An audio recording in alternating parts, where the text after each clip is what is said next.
Ben Duckett এমন একটা নাম যাকে নিয়ে কেকেআর ম্যানেজমেন্ট এখন ভীষণভাবে ভাবছে। আইপিএল 2026-এ সুনীল নারিনের সাথে ওপেন করতে দেখা যাবে ওকে। সত্যিই কি এতটাই স্পেশাল বেন ডাকেট? একটা এমন তথ্য আপনাদের সামনে শোনাবো যেটা শুনলে আপনিও অবাক হয়ে যাবেন। তাই ভিডিওটা শেষ পর্যন্ত দেখুন এবং কলকাতা নাইট রাইডার্সের ফ্যান হয়ে থাকলে ভিডিওটিতে লাইক করে কমেন্টে আমি কেকেআর লিখে দেবেন।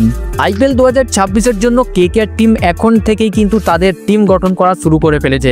আর সেই আলোচনার কেন্দ্রে কে রয়েছে জানেন? Ben Duckett. সূত্র বলছে নারিনের সাথে ওপেনিং এর জন্য ওকে বিবেচনা করছে কেকেআর ম্যানেজমেন্ট। ঠিক যেমন সল্ট এবং নারিনের জুটি তৈরি করেছিল, এবার তেমনই বেন ডাকেট আর নারিন নতুন জুটি হয়ে নামতে পারে আইপিএল 2026-এ। এখন প্রশ্ন হচ্ছে বেন ডাকেটের মধ্যে এমন কি আছে? কারণ হচ্ছে ও দুর্দান্ত ফর্মে আছে। টি20 বলুন, ওডিআই বলুন, এমনকি টেস্ট ক্রিকেটে সব ফর্মেই দুর্দান্ত পারফরমেন্স করছে। বেন ডাকেট এখনো পর্যন্ত তার দেশের হয়ে 17টা আন্তর্জাতিক ম্যাচ খেলেছে এবং তাতে 412 রান করেছে। এবং সবচেয়ে বড় কথা হলো তার স্ট্রাইক রেট 150+। তিনি এমন রেকর্ড তৈরি করছেন যে রেকর্ডগুলোর জন্য প্রতিটা ফ্র্যাঞ্চাইজি তার উপর নজর রাখছে এবং শোনা যাচ্ছে যে কেকেআর ম্যানেজমেন্ট নাকি তার সাথে যোগাযোগও করে ফেলেছে। এখন যদি কেকেআর ওকে নিয়ে ফেলে তাহলে নারিন আর বেন ডাকেট মিলে পাওয়ার প্লেতে একটা বড় রান এনে দিতে পারে কেকেআর এর জন্য।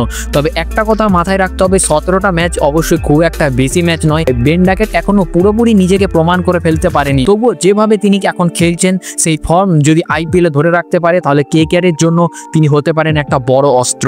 বন্ধুরা, আপনার কি মনে হয় কেকেআর কি বেন ডাকেটকে নিতে পারবে? আপনার মতামত অবশ্যই কমেন্টে জানাবেন।